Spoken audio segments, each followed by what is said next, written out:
Number one rule in do-it-yourself HVAC is don't kill your family. Or do. You know, I'm not your boss. You can do whatever the hell you want.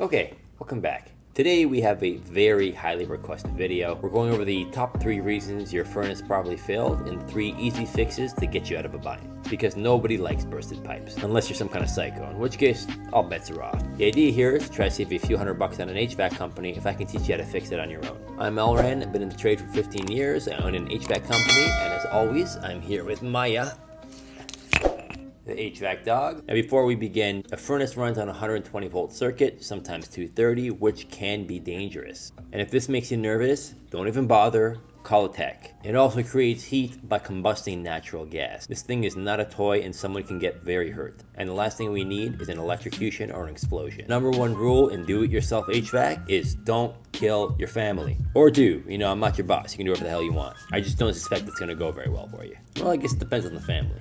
Either way, just be careful. Okay, let's get started. Okay, the first thing we're going to want to do is look at our diagnostic code. To find this, the easiest way is going to be to peek into the sight glass on the bottom door of the furnace. In there, you'll see a series of lights or a screen. And if you have some kind of failure, it should give you some kind of diagnostic code. It might be a single light flashing in some kind of series, like a 3 blinks and 2 blinks, or 2 blinks and 4 blinks. Or if it's a screen, you'll get an actual code, like an E32 or an E2. Good practice is that you always check the diagnostic code, because that's going to guide you to where you need to go to fix the furnace. And once you have your code, you're going to cross-reference that with either the manual or to the chart on the bottom or top door.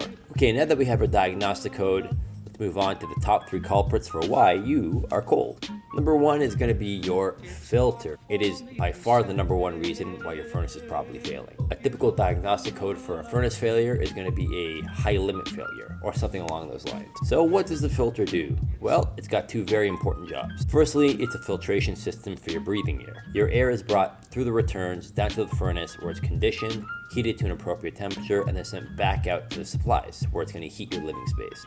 The filter has another equally important job, and that job is to protect your equipment. The last thing you want is dust, dog hair, or whatever else you sickos have lying around your house, making its way into your furnace and destroying the system. So the filter will catch all the dust and debris and allow only clean air to make its way to the rest of the house. So why does the filter cause a furnace to fail? Well, it's because of something we call a high limit switch. The high limit is a temperature sensor, and if that sensor reaches a certain temperature, it'll shut down the system. It's usually between 120 and 240 degrees Fahrenheit. If the temperature sensor reaches its limit, it'll cause the limit to open up, breaking the circuit and not allowing the furnace to run. Now imagine you usually have a certain amount of airflow coming through your returns and out through your supplies. The filter is plugged and it's only letting 20 to 30% of that airflow through, not allowing the furnace to cool enough to stay on. It'll just keep tripping the limit again and again and again. It'll never stay on long enough to properly heat the house. My suggestion is to change the filter at least twice a year, but I tell all my customers, go for 4 times a year. Every 3 months, you know you're good to go. And here's a pro tip for you. If you're doing construction in the house, just change it every week,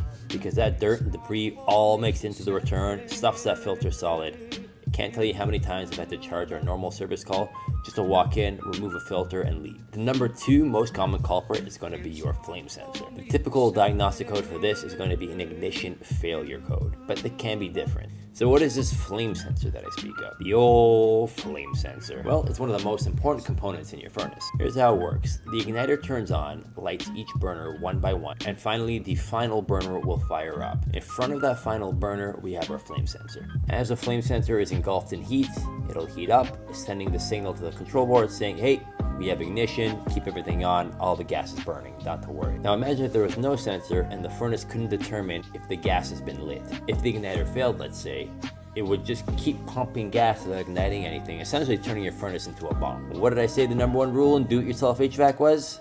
Don't kill your family. So why do the sensors fail? Well, because it's directly engulfed in the flame, it will eventually build up some carbon. And carbon buildup doesn't allow it to properly sense if there's a flame or not. So how do we fix it? Well, the first thing we have to do is locate it. Typically, the igniter is going to be located opposite to your igniter. So if your igniter is on the furthest left of your burners, your sensor is going to be the furthest right of your burner. Now to clean it, it's going to remove typically the one screw that's holding it in place, remove the wire, remove the sensor, and you're going to clean that puppy with steel wool. Now a lot of guys use wire brushes, some guys use sandpaper or grit cloth. I implore you not to do that. You will remove the top coating, which stops the dust from sticking to it. So the rougher the cleaning surface that you use, the more damage you're going to do to the sensor over time. So steel wool is your best friend in this case. So you're going to put everything right back where you found it, being thorough so you don't have to do this whole process again. Plug it back into the wire, fire up, and you should be good to go. Sometimes the sensor is in such bad shape you've got no choice but to replace it, but in my experience, 90% of the time a good cleaning takes care of everything. Okay, and lastly we have number 3, plugged drains. It's a little bit trickier to diagnose and a bit trickier to fix, but it's super common, so I thought I'd mention it. The standard diagnostic code for this is going to be some kind of pressure switch error. When your furnace pumps hot fumes out to the cold air, condensation is created in the venting. The other thing to keep in mind is that the new high efficiency furnaces have 2 heat exchangers. Those heat exchangers absorb so much heat that those exhaust gases will eventually turn from a gaseous state to a liquid state and eventually need to go somewhere. Typically speaking, the flue gases will go through the vents, down to the heat exchanger, to the secondary heat exchanger, and out through the condensation drain.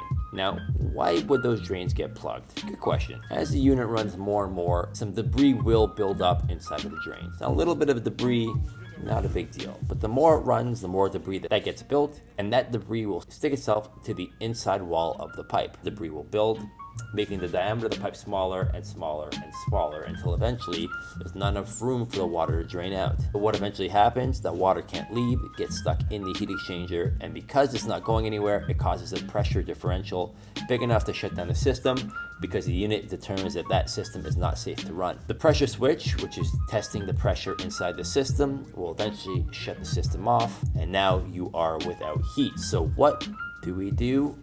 What do we do? Well, the easiest fix is going to be to dismantle the drains, clear them fully, and reinstall them. The way I like to do this is I will start at the collector box, which is typically the box in the middle of the furnace under the inducer motor, and blow through those pipes outwards towards the floor drain. Then you can slowly make your way joint to joint out towards the outside of the furnace. You find your restriction when it's hard to blow through the pipe. Reach that, give it a tough blow, and you should clear all the piping. Once you think you've got it clear, you can pour a little bit of water down the drains. Make sure you see them pour out properly. Make sure you see the water go out of the termination at the bottom of the furnace. Put everything back together, reset the system, fire away, you've got heat again. Now, these are the top 3 reasons you're gonna have some kind of heat failure. If you're getting some value from this video, please like and subscribe. It really helps a lot for the channel. Let me know below which problem you had and how you fixed it. In my experience, these are by far the top 3 reasons your furnace will fail. There's a lot of other things that can happen, and a lot of them you do need a technician to fix. But if I can help save you a few $100s with an easy fix, happy to do it. I make these videos to help you guys out. So if you're getting value from it, please let me know. Have a good day. Bye.